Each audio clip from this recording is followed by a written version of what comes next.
Sit down. You lying traitor! The courtroom froze. Lieutenant Victor Russo's voice exploded across room 2300. His face flushed with rage.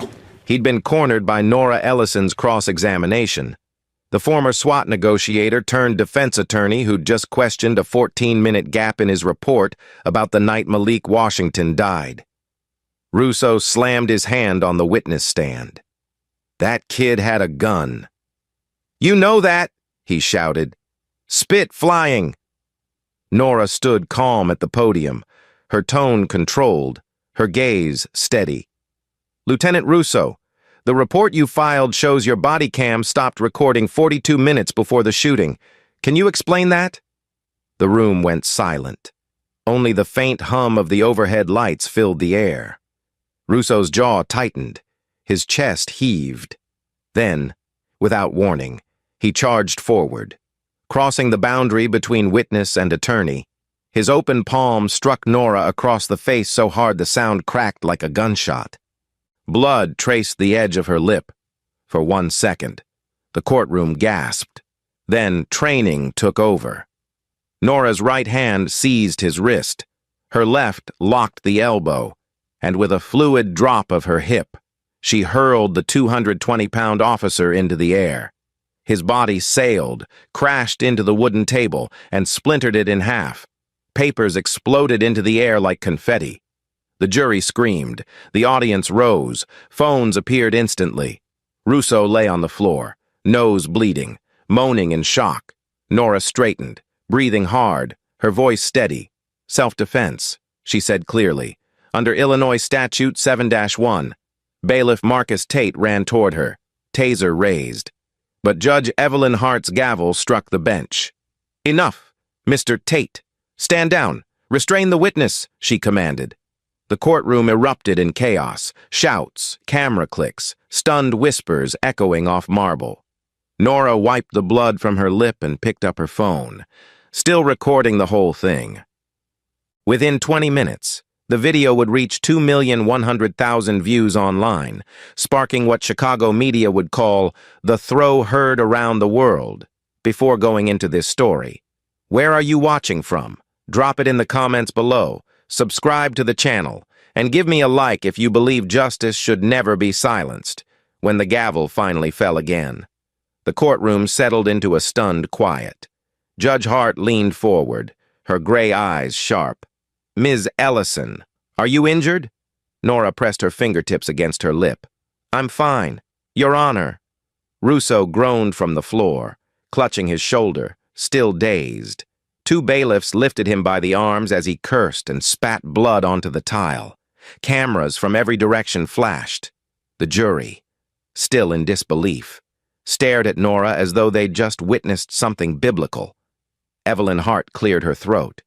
"This court will recess for 30 minutes. Lieutenant Russo will be examined by paramedics and held in custody until further notice. Ms. Ellison, you will remain in chambers." She struck the gavel again. As the spectators began to file out, murmurs turned into a storm of outrage and applause. Half the room, the side filled with police officers in blue, shouted that Nora should be disbarred. The other half, filled with citizens wearing red ribbons for Malik Washington, stood and clapped. Phones kept flashing. Hashtags were already forming before the doors closed. Nora could almost hear the hum of the internet catching fire. She took a deep breath, adjusted her blazer, and sat down. Her pulse raced, but her face remained composed. For years, she'd been silent. Ever since the night she saw Russo plant a gun next to a dying teenager and the night her husband was shot for trying to tell the truth. Today, silence had ended.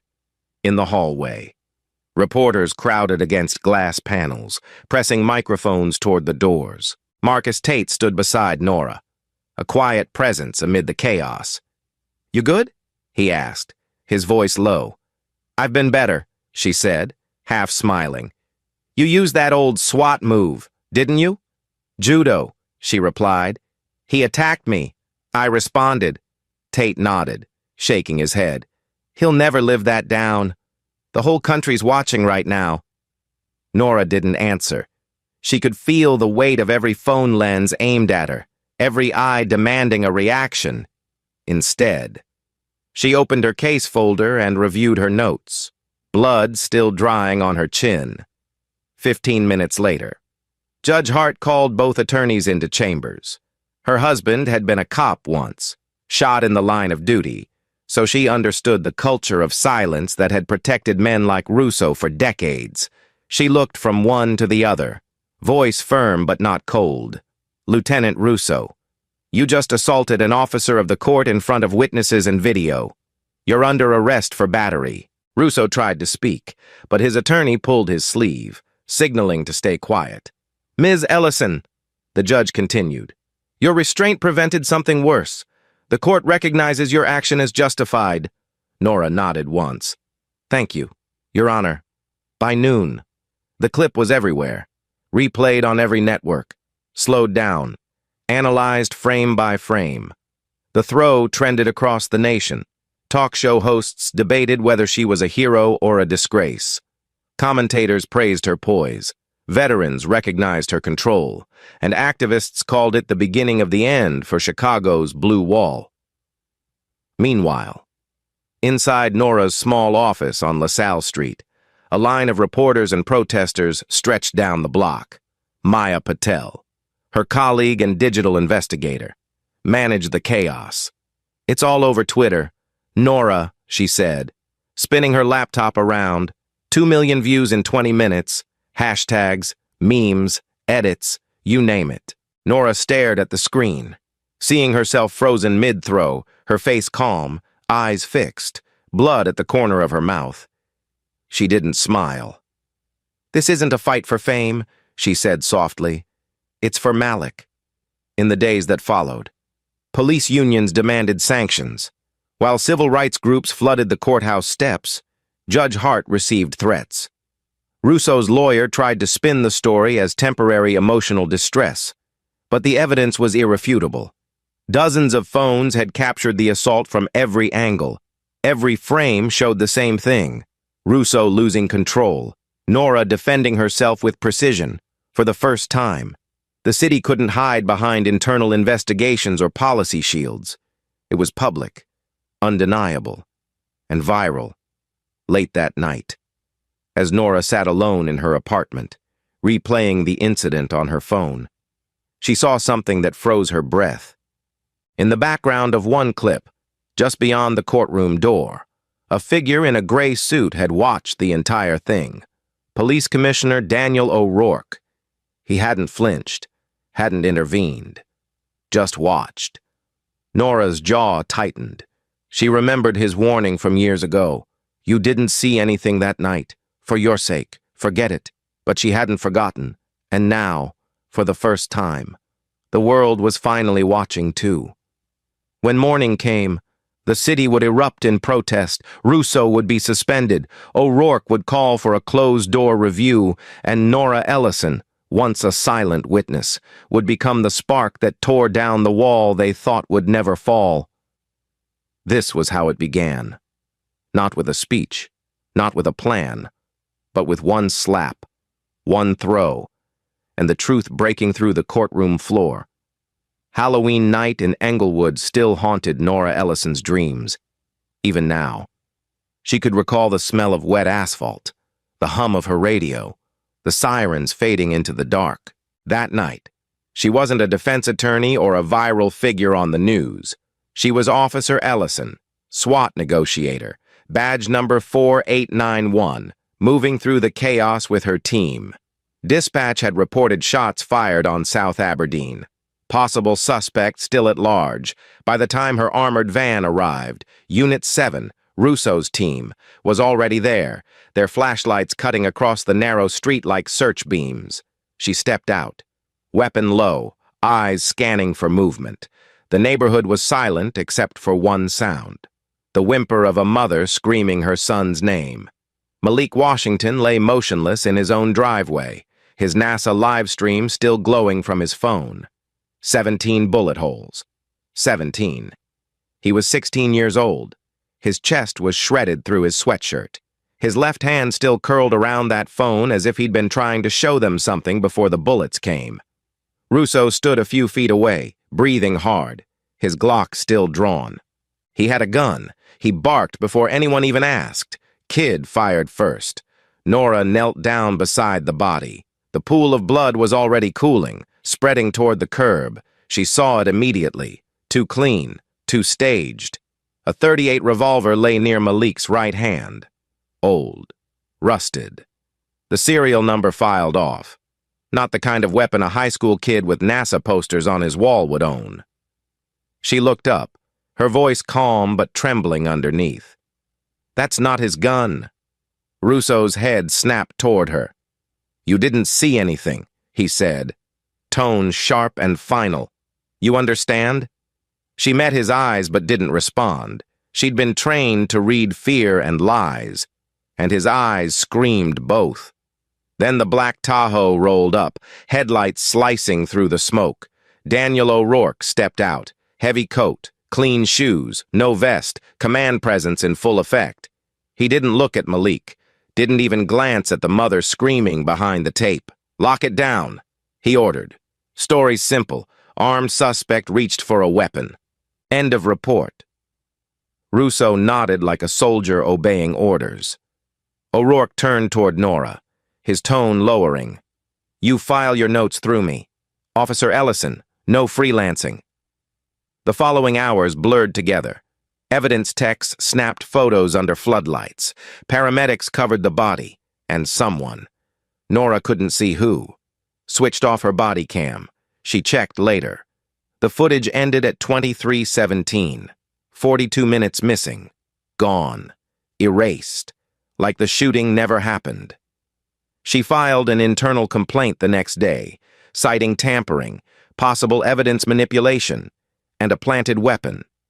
She waited for someone to call her in. Weeks passed. The report came back stamped unfounded. Russo himself had been the investigator. The department labeled her emotionally unstable, said she was burned out after years in SWAT. Her access was restricted, her locker reassigned, her transfer requests ignored. But that wasn't the worst of it. The worst came 3 weeks later. It was late, nearly midnight. When she heard the knock on her door, James, her husband, was sitting at the kitchen table, still in his work uniform. He'd been a detective, a good one who still believed the system could clean itself. You should drop it, Nora. He told her that night, his voice soft. You're poking a hornet's nest. She stared at the complaint file spread across the table. They murdered a child. James, I saw it. He rubbed his eyes. Exhausted. You think I don't know what this city hides? But they don't just silence people. They erase them. She looked at him and said the words she'd never forget, then let them try. 3 nights later. She was at the precinct when her phone buzzed. Unknown number, static on the line. A single sentence came through. Tell your husband to stop asking questions. That was all. An hour later. James's car was found in an alley off 79th Street. Engine still running. Windshield shattered by 6 bullets. The casings were department issued. The official story said, gang retaliation. Nora knew better. She stood over his body at the morgue and felt something inside her break. The same sound her life made when her SWAT badge hit the desk 2 days later. After the funeral, she packed her uniform into a box and left it on the steps of the precinct. Russo watched her from the top-floor window. Arms folded. She could feel his eyes follow her all the way to her car. That night, she sat in her living room staring at the folded flag on the coffee table for the first time in her life. She didn't know what justice meant. The department she'd once protected had turned into something unrecognizable every time she tried to sleep. She saw Malik's eyes, open, confused, asking why. Months passed. The investigation disappeared. O'Rourke got promoted to commissioner. Russo took over training, and Englewood kept bleeding. Nora worked private security for a while, taking night shifts to quiet the noise in her head. But the past wouldn't stay buried. The nightmares came like clockwork. Sirens, gunfire, Russo's voice yelling, "Kid had a gun." Then silence. Always silence after the shots. She started therapy through the VA referral network. The doctor called it PTSD. Nora called it clarity, because the memories weren't fading, they were sharpening. Every detail from that night played back in high definition. The streetlight flicker, the way O'Rourke's radio clicked right before the Tahoe door closed, the sound of Malik's phone still streaming NASA's Mars feed, the frame she couldn't forget, the reflection of her own face in the window when Russo planted the gun. 2 years later, she passed the bar. She hadn't planned to become a lawyer. It just happened after too many nights spent reading case files, too many mothers crying on courthouse steps. When the Washington family reached out to her, she almost said no. But when she saw Tamara Washington holding her son's telescope, she felt something shift. "You were there that night, weren't you?" Tamara asked, her voice trembling. Nora nodded slowly. "Yes, I saw everything." That's how she found herself standing in room 2300 a year later, cross-examining the man who'd destroyed her life. Victor Russo, still loud, still reckless, but weaker now. The whiskey eating through his nerves. He looked at her with hatred, but beneath that was fear, because he knew she was the only witness he couldn't intimidate anymore. He could slap her, curse her, try to break her, but she'd already lost everything that could be taken. After the throw went viral, the old ghosts began to stir. Journalists reopened the files, protesters demanded answers, and deep inside the Chicago police archives, a familiar name appeared again, Unit 7. Nora printed the old roster, tracing each signature. Half of them had retired, a few transferred, one dead, but two. Russo and O'Rourke remained in power, still guarding their secrets. She laid the file across her desk, next to her late husband's badge, and whispered, "You started this. I'll finish it." Outside her window, Englewood's sirens wailed in the distance, blending with the hum of traffic. The city moved on like it always did, pretending not to see its own reflection. But this time, Nora wasn't alone. Tamara Washington had become a force of her own, speaking on radio shows, leading vigils, refusing to let Malik's name fade. And behind her, people began to listen. That was when Nora realized something. Justice doesn't start in the courtroom. It starts with one person refusing to forget. And as she closed the old case file, the memory of that Halloween night burned behind her eyelids. Russo's smirk, O'Rourke's order, Malik's silent body. The ghost of Unit 7 had never left. It had just been waiting for her to come back, the night before the trial. Chicago's wind howled through the concrete maze like a warning. Nora Ellison parked her car in the underground garage of her apartment building just after 2 in the morning. She had just finished reviewing closing arguments. Her notes stacked neatly on the passenger seat. The parking structure was dim, half the lights dead, every footstep echoing louder than it should. As she stepped out, the sharp smell of gasoline hit her before the sight did. Her Tesla sat 20 feet ahead, its tires already burning, flames curling up the sides like orange tongues licking metal. Across the hood, scrawled in flaming gasoline, the word traitor glowed against the dark. The heat slapped her face as she froze, trying to take in the message. Not a random act, not vandalism, a warning. She pulled her phone and began photographing every angle, the scorch pattern, the drips on the concrete, the faint outline of boot prints leading away. Then she saw it. Half melted in the puddle of tar was a small black police key fob, the serial number barely visible. 47-119. Her stomach tightened. That was Russo's old unit number, Unit 7. Her phone buzzed before she could even move. An unknown number flashed across the screen. No voice, just static and a single message whispered through the noise. "Check your brakes next time. It's you." The call ended. She felt her pulse hammering in her ears. She bent down beside her car, using the flashlight on her phone. The brake line had been sliced clean. No accident, no corrosion, just a single deliberate cut. The fluid dripped slow and red, like a wound that wouldn't stop bleeding. She leaned against the car door, breathing carefully, her hands steady even as her mind raced. Whoever did this wanted her scared. But fear, for Nora, was an old companion. It didn't paralyze her anymore, it focused her. She took another photo, zooming in on the severed line, and then dialed one number she could still trust. "Maya," she said when the sleepy voice answered. "I need a trace run. Unknown caller. Just hit me from a restricted number. And check police evidence logs for any unusual access in the last 48 hours. Use the backdoor server if you have to. Her colleague and friend, Maya Patel. Didn't ask questions. She never did." "You're still up?" she murmured.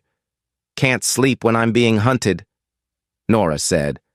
Maya was a hybrid of two worlds, half attorney, half hacker. She'd built a private server that mirrored portions of the city's evidence database. If someone accessed, moved, or deleted files, she could see it. "Give me 10 minutes, Maya said. Nora could hear the rapid clicking of keys on the other end. "Got it," she said a minute later. "There's a login from inside headquarters. Someone using an old Unit 7 access code." They pulled 3 case files: Malik Washington, Russo's evaluation reports, and... Maya paused. "Your husband's shooting." Nora's throat tightened.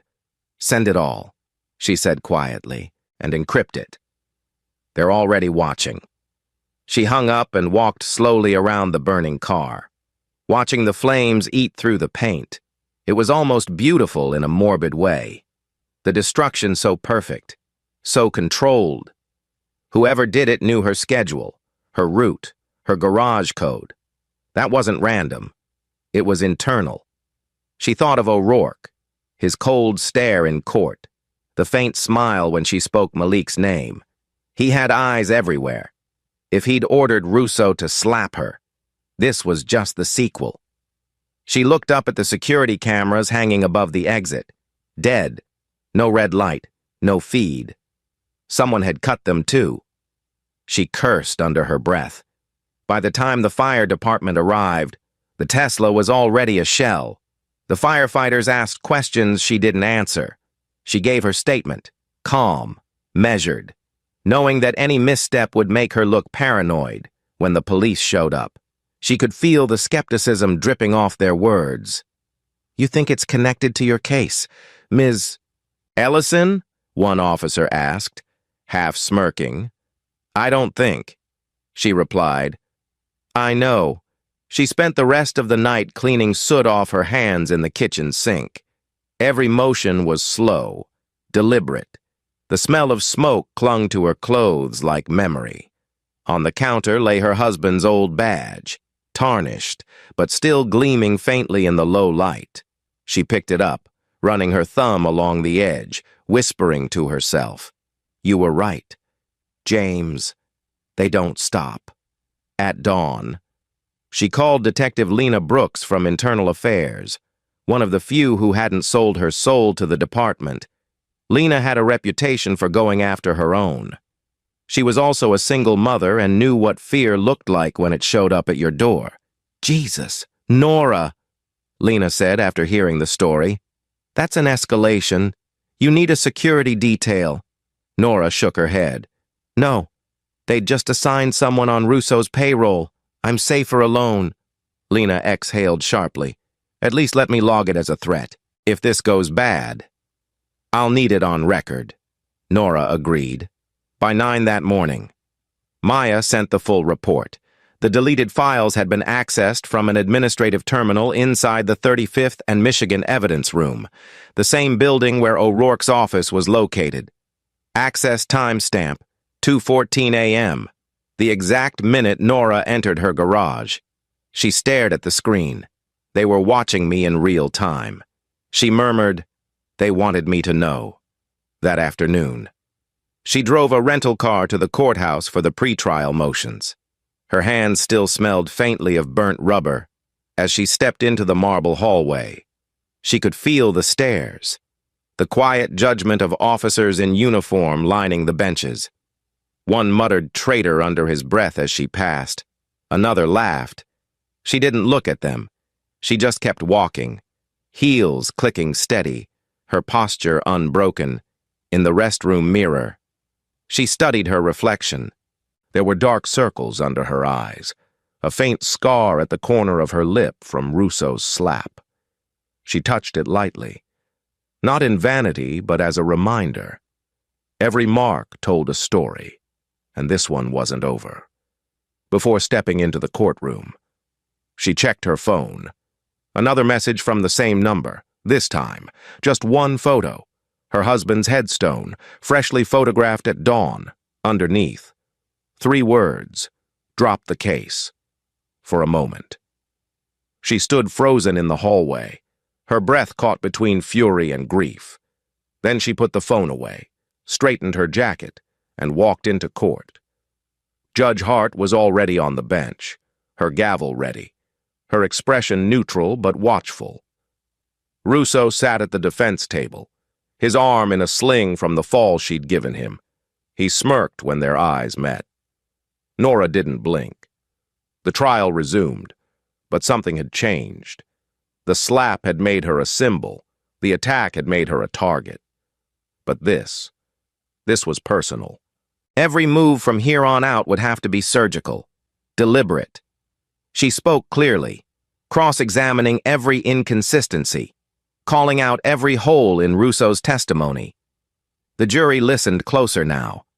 They'd seen the video, seen the violence, and now they were seeing the truth. As the day ended, Maya texted her one last update. Caller traced, disposable SIM, but tower ping puts it near police HQ. Nora stared at the message, then locked her phone. She didn't need more proof. She already knew who was behind it. O'Rourke's words from years ago echoed again. "You fight us. You die alone." She turned off the courtroom lights herself that evening, standing for a long moment in the silence.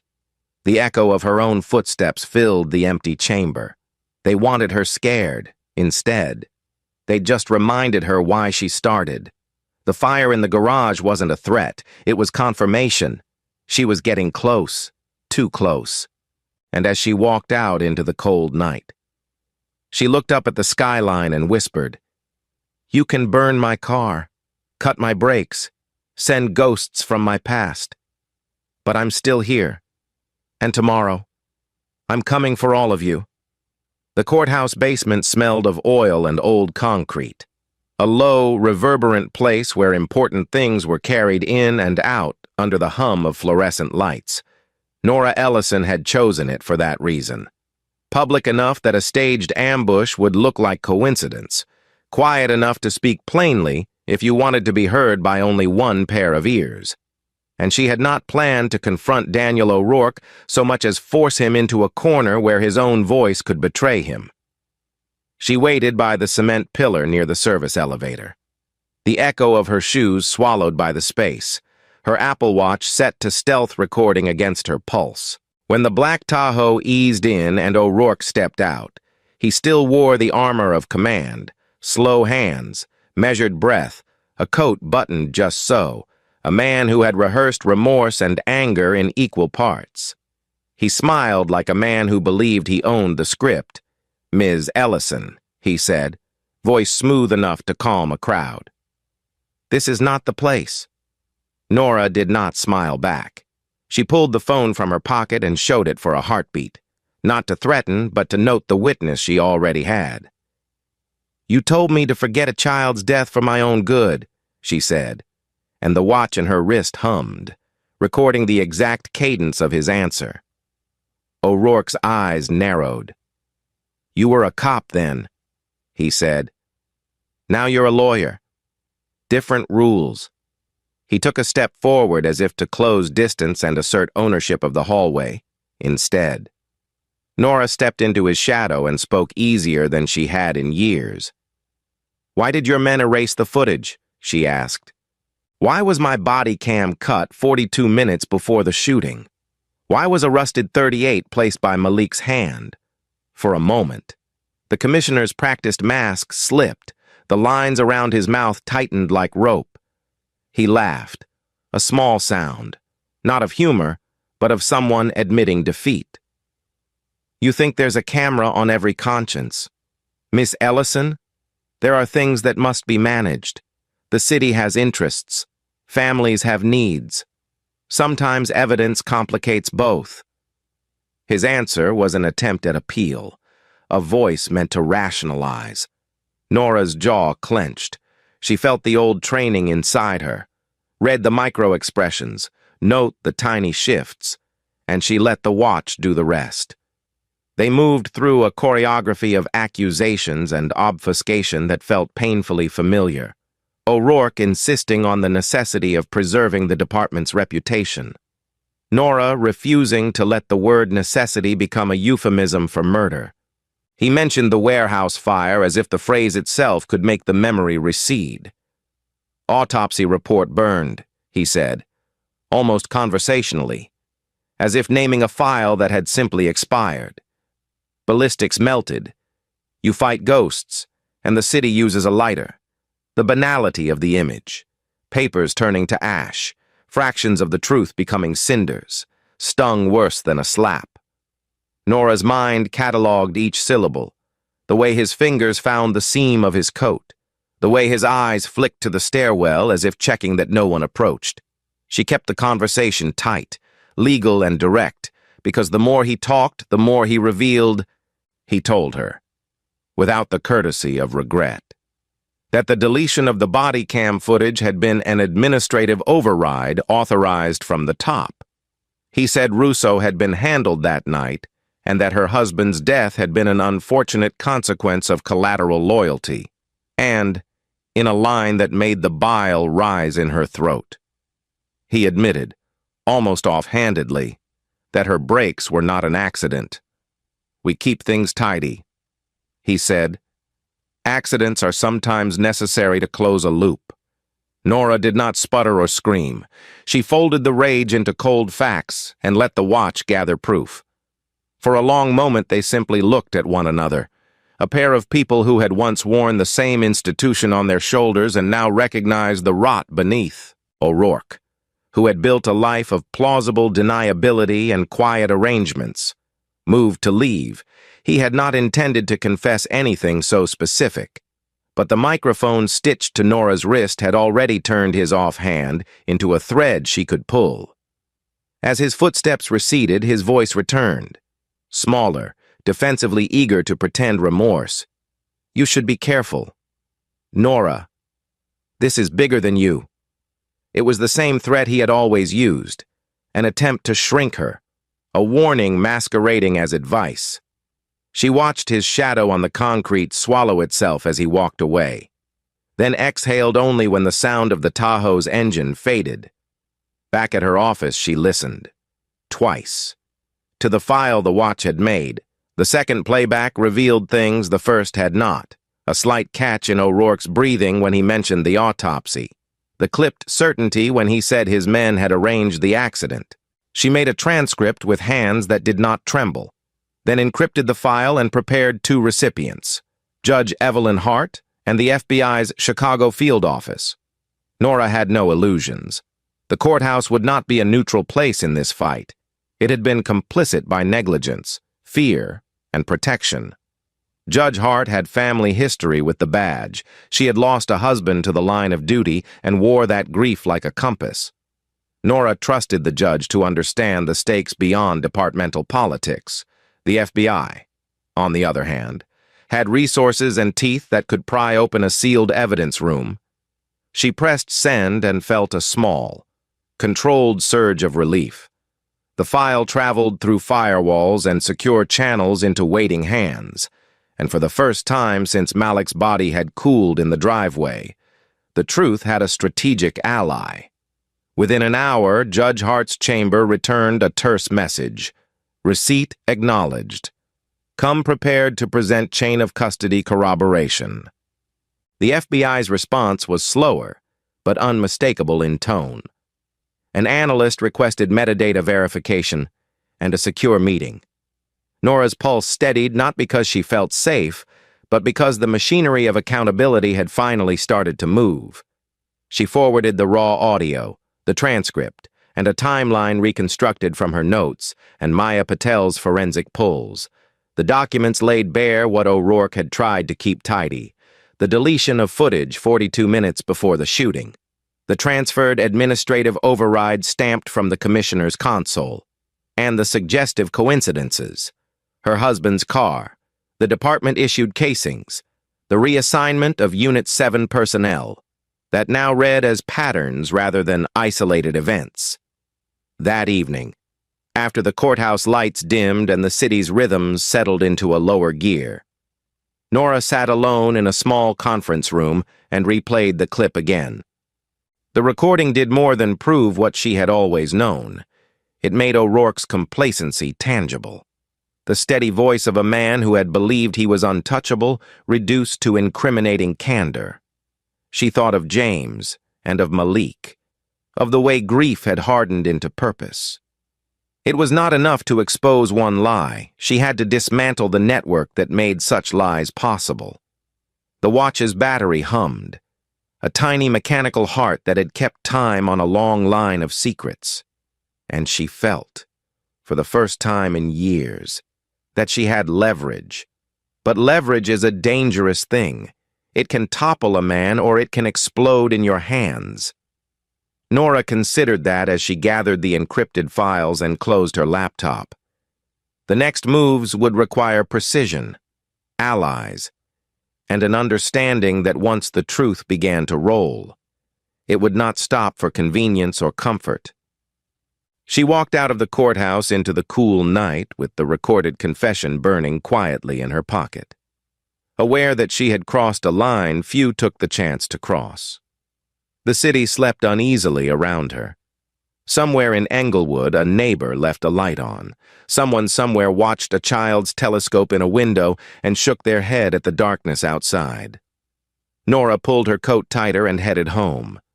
Not because she believed she was safe, but because the next day she would need every ounce of clarity and courage she had left. 2 days later. The air in the police evidence room was sharp and cold, the kind of chill that felt deliberate, as though the walls themselves were trying to discourage curiosity. Nora Ellison stood beside the steel shelving units while Maya Patel sat at a nearby workstation, her fingers flying across a keyboard linked into the department's internal network. The hum of servers filled the silence. The screen flickered with lines of code and access logs, timestamps, deletions, admin overrides, each one a breadcrumb leading back to the night Malik Washington died. "Here," Maya said softly. "Found the body cam registry for Unit 7, Russo's device ID." She clicked open the file, and the line of data scrolled across the screen. Activated at 22:35 and 4 seconds. Deletion command at 22:53 and 21 seconds. Nora leaned closer. "That's 42 minutes before the first call to dispatch." Maya nodded, lips tightening. "The deletion wasn't random. It's an administrative override. Look, signature key D.O. Rourke. It's him." The letters glowed cold blue on the monitor. For months, Nora had suspected the commissioner's hand, but now she was staring at proof written in his own digital handwriting. Maya dug deeper. Bypassing layers of encryption meant for internal affairs only. The logs revealed that O'Rourke had accessed the system 3 times after the shooting, each time using a temporary root account that left no external trace. It was the digital equivalent of fingerprints wiped clean. Except Maya's script could still read the ghost data. He wasn't just covering for Russo. She murmured. He was managing the story from the top. Nora exhaled slowly, forcing her pulse to stay steady. Download everything, metadata, access history, IP origin. She knew what came next would be dangerous. Every digital door they opened risked triggering alerts inside the department's security protocol. But Maya was careful, using mirrored servers and proxy masks, as the data transferred. The door to the evidence room creaked open. Detective Lena Brooks stepped in, her badge hanging from her neck, her expression tight but determined. "I came through the back stairwell," she said. "If anyone asks. I'm reviewing narcotics inventory." She looked at the monitor and frowned. "You're not supposed to be in this system. Maya?" "Neither are you," Maya replied without looking up. Lena half smiled. "Fair point." She turned to Nora. "You were right. Russo's team never should have been on that call. Dispatch records show they staged 3 blocks away at 21:30. Malik was already home. No emergency. No reason to engage." Nora's throat tightened, meaning it was planned. Lena nodded. They waited for him to come back from the corner store. "I've seen the internal memos. O'Rourke was on radio supervision the whole time. He told Russo to make sure the suspect doesn't walk." For a long moment, no one spoke. The words hung heavy in the sterile air. 17 shots, Nora whispered. He didn't just want control of the scene. He wanted the boy dead. Lena met her eyes, voice low. It was an example. Send a message through fear. Keep Englewood quiet. Keep their numbers clean. Maya printed the log reports, sliding the warm pages into an evidence envelope. Nora signed and dated the top, then sealed it with tape from the wall dispenser. "Chain of custody begins now," she said. Lena added her signature beneath, "and it won't end until this city knows what they did." Back at the courthouse later that day, Nora presented the documents in Judge Hart's chambers. The judge listened in silence as Nora explained the deletion, the override, the staged response. When Nora finished, Judge Hart folded her hands together and stared at the ceiling for a long, quiet moment. "You realize what this means," she said finally. "If we enter this into record, the city will be forced to disclose every communication between the commissioner and field command. You're going to expose a chain of corruption that reaches the mayor's office." Nora nodded. "Then let it reach. Malik Washington deserves that." Hart sighed, but her eyes held steel. "So be it. Submit the motion under sealed order. I'll authorize FBI verification first." Within hours, the Bureau's cyber forensics team confirmed the metadata. Russo's body cam had been manually erased 42 minutes before the first dispatch entry, and the deletion came from a device registered to Commissioner Daniel O'Rourke's login credentials. There was no plausible deniability left. News didn't break yet, but inside the department, whispers began to spread like wildfire. Officers texted each other in code. The union held emergency meetings, and for the first time in years, the thin blue wall had cracks you could see. That night, Nora sat alone in her apartment, the city's glow flickering through the blinds. Her phone vibrated again, this time not a threat, but a message from Maya. FBI verified. O'Rourke's cornered. She closed her eyes for a long second, remembering Malik's face from that night in the driveway, the starlight glinting off his cracked phone screen, the quiet dream of space that had died with him. She whispered, "We're getting there, kid." Across town, O'Rourke stood in his office overlooking Michigan Avenue, staring at the skyline he once ruled. His phone buzzed with alerts from his legal team, news of subpoenas, sealed indictments. He had known this day would come, but not this soon, not from her. He poured a glass of whiskey, hands shaking just slightly. In the reflection of the window, he saw not power but the outline of a man who had built an empire out of silence, and watched it burn. By morning, Internal Affairs filed a formal notice of inquiry. Russo was ordered to surrender his badge and weapon pending review. Lena Brooks delivered the notice herself, standing in his doorway as cameras watched from across the street. Russo laughed in disbelief, then cursed her all the way down the hall. It didn't matter. The tide had shifted. Later that afternoon, Nora and Lena met again in the courthouse cafeteria, their voices low. "You know this won't stop with him," Lena said. Once the feds start digging, they'll find others, judges, city contracts, maybe even evidence tampering in old homicide cases. Nora stirred her coffee without looking up. Good. Let them dig. Lena smiled faintly. You ever get tired of fighting ghosts? Nora looked up at her, her voice calm. Only when they stop haunting the living. The next day's hearing ran long. Nora presented the technical analysis to the court, step by step, explaining how the footage vanished, how O'Rourke's override worked, and how Malik Washington's death had been engineered, not accidental. The courtroom sat in stunned silence. Even the officers in blue couldn't find words to defend it. Judge Hart leaned forward, her voice carrying through every corner of the room. Ms. Ellison, this court thanks you for your courage. The truth you've uncovered will not disappear again. When Nora stepped out of the courthouse into the gray afternoon, a crowd had gathered, citizens, reporters, activists, police veterans, even young cadets. Some held signs with Malik's name, others just stood in quiet solidarity. As she walked down the steps, flashes went off, microphones reached toward her, and someone shouted, "What happens next?" Nora paused, met their eyes, and said, "Next. We finish what they started." That night, in the quiet of her office, she reviewed the files one last time before sending copies to the U.S. Attorney's Office. The email's subject line was simple. Evidence, O'Rourke chain of command. She hit send, exhaled, and turned off the lights.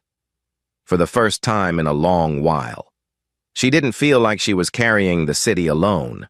The truth had weight, but now it was finally shared. And that, she thought, was how justice begins to move. 1 week later, the headlines hit like thunder across Chicago. Police commissioner found dead in jail cell. Daniel O'Rourke, 60 years old, former Marine, once untouchable, had hung himself with a department-issued tie inside Cook County Jail. The guards found him at dawn, the note folded neatly beneath his watch. It read only 6 words. I only protected the department. Always. For Nora Ellison. The words were less confession than confirmation. The truth had finally reached the man who'd built the wall, and now that wall had cracked. The city woke up to chaos. Federal agents swarmed police headquarters before breakfast. 17 officers were let out in cuffs by noon. The air was heavy with disbelief, officers watching brothers and friends being loaded into vans while reporters shouted questions they couldn't answer.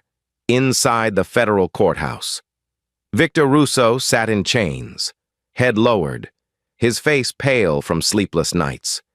He had spent 30 years in the uniform and 1 week in hell. His lawyer whispered quietly beside him, but Nora didn't need to hear the words to know the meaning. Russo had cut a deal, under oath. He spoke in a trembling monotone that seemed to echo off the marble walls.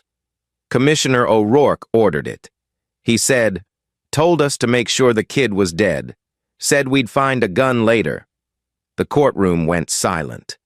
A man who'd once strutted through the precinct shouting orders now stared at the floor, broken by the weight of his own voice. Nora didn't look at him with hatred, only exhaustion. For years he'd hidden behind the badge, behind the union, behind the lie that Malik Washington had reached for a gun. Now, the truth came out of his own mouth, word by word, in front of cameras broadcasting to millions. Judge Evelyn Hart's gavel came down with a sound that seemed to shake the city. Russo pleaded guilty to obstruction, conspiracy, and evidence tampering. 25 years in federal prison. No parole. The judge's voice was steady but filled with an anger that could only come from personal loss. "This city trusted you," she said. "You used that trust to bury a boy and protect a system built on silence. That silence ends today." Nora watched from the table, hands clasped, her breathing even. It wasn't victory. Justice never felt like that. It was relief. A wound being cleaned even though it still hurt to touch. Within 48 hours, the ripple became a flood. Federal prosecutors filed indictments against 17 officers connected to the cover-up, falsified reports, perjury, destroyed evidence, intimidation of witnesses, even unauthorized surveillance on Nora herself. The union's emergency fund, $1,200,000, was frozen pending investigation. The mayor, under mounting pressure, announced that the Chicago Police Department would enter a federal consent decree. It was the only way forward, he said, to rebuild trust. For the first time in decades, independent oversight would monitor every use of force report, every traffic stop, every officer complaint. Cameras rolled as he spoke, behind him. Banners of protest lined the streets, red ribbons fluttering in the cold wind, each one for Malik. Nora walked through those crowds that night, the streetlights reflecting off puddles from the morning's rain. People she'd never met stopped her to say thank you. Some hugged her, others simply nodded. Tamara Washington was there too, holding her son's telescope wrapped in a white cloth. She pressed it into Nora's hands and whispered. He used to say he'd look at stars because people down here stopped looking at each other. Nora held the telescope as though it were a sacred object. He's still looking, she said softly. Later that week. Nora returned to her office, now filled with stacks of letters, some from strangers, others from law students, even one from a former cop who'd quit in shame. She sat quietly, staring out the window as the city sirens blended with the faint rhythm of life returning to normal. But normal wasn't the goal anymore. She opened her laptop and began drafting the charter for a new center in Englewood, a place for youth programs, legal aid, and community defense. She named it after the boy whose case had changed everything, the Malik Washington Justice Center. When Judge Hart later awarded the Washington family $18,700,000 in damages, the courtroom applauded, but Nora didn't. She looked at Tamara instead, saw the woman's hands tremble as she clutched the check, and understood it wasn't celebration. It was survival. Justice, Nora thought, wasn't money or punishment. It was the chance to breathe without fear. That evening, she walked alone along the Chicago River, the lights rippling in the dark water. The city she'd once served as a cop, now beginning to heal from the inside. O'Rourke's death had left questions unanswered, but it had also freed others to speak. Old cases were reopening, officers were resigning, and for the first time in decades, truth had become contagious. Nora stopped on the bridge, watching a young man skate past with a red ribbon tied around his wrist. The sound of laughter drifted from a nearby cafe. For the first time in years, the city didn't feel like an enemy. She touched the scar at the corner of her lip, Russo's slap, still faintly visible, and smiled to herself. That single moment in the courtroom had been the spark, but it was everything after. The fight, the proof, the voices, that turned it into a fire no one could contain. Chicago wasn't saved, not yet, but it was awake, and for Nora Ellison, that was enough to keep going. 14 months later.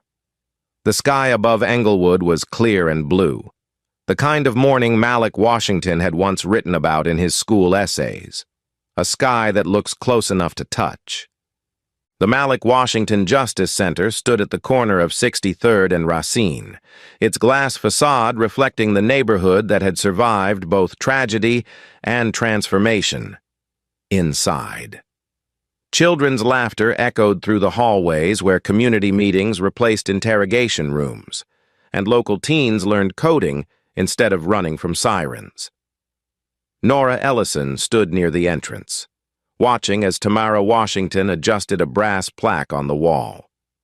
The inscription read, "In memory of Malik Washington, who dreamed beyond the stars." Just below it sat his telescope, polished, pointed toward the high windows, forever looking upward. Cameras flashed as Tamara stepped to the podium. Her voice trembled, but carried a quiet strength. My son wanted to see the universe. Today, he finally can. This center isn't just for him. It's for every child who was told they don't belong here.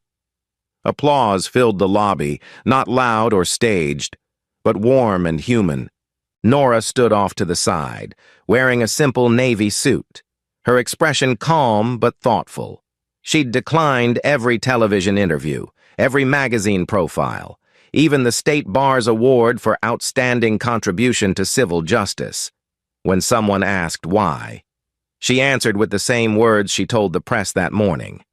This story was never mine. It belonged to a 16-year-old boy who didn't make it home. The crowd understood. They always did. Judge Evelyn Hart attended too, quietly proud, shaking hands and offering congratulations. She told Nora the Justice Department's reforms were already showing results. Complaints against officers were down, community oversight was expanding, and new training programs were named after Malik. He changed the city. The judge said. Nora smiled faintly. He changed all of us. After the speeches, reporters and neighbors moved outside where murals now covered the walls, painted faces of Malik, Tamara, and dozens of others lost to police violence, each framed by bright bursts of color. Children played under the images, their laughter spilling into the street. A sound Nora hadn't heard here in years. The neighborhood was alive again. Grocery stores had reopened, small businesses were returning, and a quiet sense of ownership had taken root where despair once lived. It wasn't perfect, but it was progress. That night, long after the ribbon was cut and the cameras gone, Nora sat alone in her office on the second floor, the telescope's reflection glowing faintly in the glass wall. A folder sat on her desk. Thank you letters, photos, invitations. But one email blinked unread. The sender, Lena Brooks. Subject line, confidential, drone footage. Nora opened it, her heartbeat slowing as the message appeared. Unit 7 wasn't alone that night. Check the drone footage. Halloween, 22:30 to 22:45. Coordinates attached. Attached below was an encrypted link and a short note in Lena's handwriting scanned as an image. You were right. There's more. For a moment. Nora didn't move. The room was still except for the low hum of the air conditioning. She stared at the link, knowing what it meant. The case was over. The department reformed. But truth, she'd learned, never stayed buried. It simply waited for courage to return. Slowly. She leaned back in her chair, eyes drifting toward the telescope. Not yet, she whispered, a soft smile crossing her face. The fight's not over. Outside, the city lights shimmered like stars reflected in broken glass. Across town. Maya Patel worked late at her laptop, cross-referencing the metadata from Lena's file. The pattern was unmistakable. 2 drones, not one. Airborne over Englewood the night of the shooting. One belonged to the department. The other was registered to a private contractor linked to a security firm under city contract. It meant another layer, another shadow behind the badge. Maya didn't call Nora that night. She knew her friend would read it when she was ready. Downstairs. Tamara lingered in the lobby long after everyone left. She traced her fingers across her son's telescope, whispering a prayer only mothers understand. Keep watching us, baby, she said softly. The janitor turned off the lights, leaving only the soft glow of the city filtering through the windows, casting a beam across the telescope's lens, like a star had found its way home. When Nora finally stepped outside, the night air was cool and quiet. She walked to her car but paused halfway, looking back at the building one more time. The glass panels caught the moonlight, reflecting both the street and the sky, a mirror of everything she'd fought for. She thought of James, her husband, gone but still guiding her choices. She thought of Malik's voice on that old NASA stream saying, "You can't see the stars if you don't look up." And she thought of O'Rourke's final note, his hollow confession that he'd only protected the department. In that contrast, she saw the truth. Protection without conscience isn't loyalty. It's cowardice. She started the car but didn't drive off. Instead, she watched the Justice Center's lights flicker behind her like a heartbeat, steady and alive, somewhere in the distance. A siren wailed, but it didn't sound menacing anymore. It sounded like movement, like a city beginning to breathe again. Nora whispered quietly to herself, almost as a vow. Justice isn't a verdict. It's a process. Then, after a moment's pause, she added, "And I'm still here for it." As she drove through Englewood, past murals and candlelit vigils, past streets where people were finally walking without fear, the night seemed softer somehow. Chicago wasn't healed. It never would be. But it was awake. And in that fragile, imperfect awakening, Nora Ellison found peace enough to keep fighting, one truth at a time. Thank you so much for watching this story. If it moved you, please take a moment to like, share, and subscribe. It truly helps us keep telling stories that matter.